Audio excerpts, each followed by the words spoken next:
एक गांव में एक बड़े खूंखार दानव ने अपना आतंक फैला रखा था। वो रात में जब चाहे तब गांव में घुस जाता था और इंसानों को अपना शिकार बना लेता था। उसकी इस खौफनाक हरकत से पूरा गांव बहुत ही डरा हुआ था। इसीलिए उसके आतंक से छुटकारा पाने के लिए सारा गांव एक जगह पर जमा हुआ। काफी देर बातचीत होने के बाद भी गांव वालों के पास कोई भी समस्या का समाधान नहीं निकला।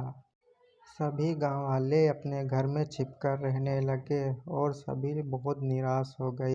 किसी को कुछ भी समझ नहीं आ रहा था कि आखिर इस दानव से छुटकारा कैसे पाया जाए।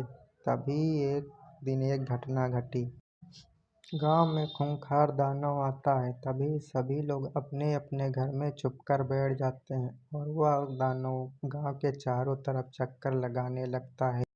उसकी आहट सुनते ही सभी गांव वाले अपने अपने घर में छिपकर दरवाजा बंद कर कर बैठ जाते हैं। दानव ताजा मांस के लिए गांव के चारों तरफ चक्कर लगाता रहता है। तभी उसको अचानक एक मनुष्य के मांस की खुशबू आती है।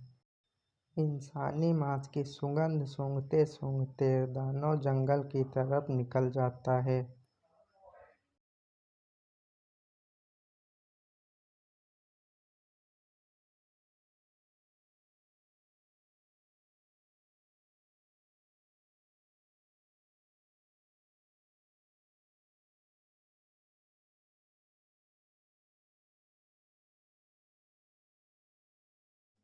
वहां जाकर वह देखता है कि एक इंसान पेड़ के नीचे सो रहा है। यह देखकर दानव बहुत खुश होता है।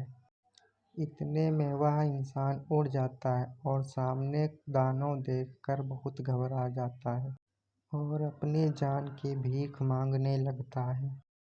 जब उसे समझ में आता है कि दानव उसे छोड़ेगा नहीं, तब वह दानव से बचने के लिए उपाय सोचने लगता है। काफी देर सोचने के बाद उसको अपनी दादी की कही बात याद आ गई। वह अपने दादी के द्वारा सिखाए गए गायत्री मंत्र को याद करने लगता है और साथ ही साथ दानव से भी बात करता रहता है, जिससे दानव को शक न हो कि वो क्या कर रहा है। वह मंत्र ऐसा था जिसको पढ़ने से दानव की आंख में जलन उत्पन्न कर सकता था। तभी उसने उस मंत्र को इस्तेमाल करने की सोची। हो जाए इस दानव के पूरे शरीर में जलन उत्पन्न। कुछ दूर पर गांव के आदमी भी टहल रहे थे, वो भी वहां पर जाने लगे ये सब बातें सुनकर। और इधर दानव के पूरे शरीर में जलन उत्पन्न हो गई और वह जोर जोर से चिल्लाने लगा। वह मनुष्य उस दानव के भयानक आवाज से बिल्कुल भी नहीं डरा, क्योंकि उसको पता था कि इस समय ये जानवर मेरा कुछ भी बिगाड़ नहीं सकता है। वह दानव तड़पते तड़पते वहां से भाग गया और तभी वहां पर सारे गांव वाले आ गए। ले पूछते हैं, भाई तुमने दानव को कैसे भगा दिया? क्या किया जो दानव भाग गया यहाँ से?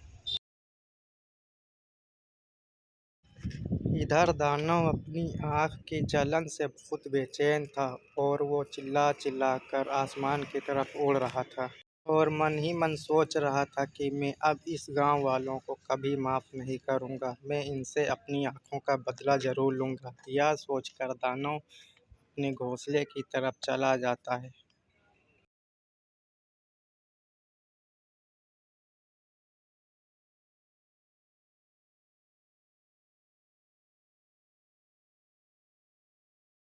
इधर वह आदमी बताता है कि मेरी दादी एक बहुत बड़ी तांत्रिक हैं और मैं उनके दिए गए मंत्र से ही आज इस दानव को भगाने में सफल रहा हूँ।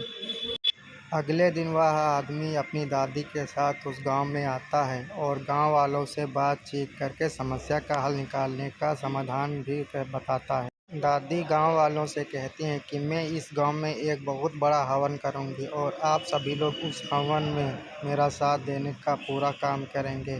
पति का साथ देने के लिए पूरा गांव तैयार हो गया, उनके साथ काम भी करने लगा। रात में दादी हवन करने बैठती हैं। पूजा होते ही दानव वहाँ पर आ जाता है और जोर जोर से हंसने लगता है और मन ही मन बहुत खुश होता है और कहता है, क्या हुआ, आज तुम लोगों को मुझसे डर नहीं लग रहा? क्या बात है? बात नहीं, जब मैं एक एक करके सबको खाऊंगा तब तुम लोगों को पता चलेगा कि डर क्या होता है। दानव जैसे ही आगे बढ़ता है वो जमीन में धड़ाम से गिर जाता है। तब दादी दानव से कहती है, मुझे पता है तेरी जान तेरी नाभि में है, अगर मैं वहाँ वार करूँगी तो तुरंत ही मर जाएगा। यह कहते ही दादी माँ उसकी ढोड़ी में वार करने लगती हैं और दानव तुरंत वहाँ पर मर जाता है। इस तरह से कहानी ख़त्म होती है।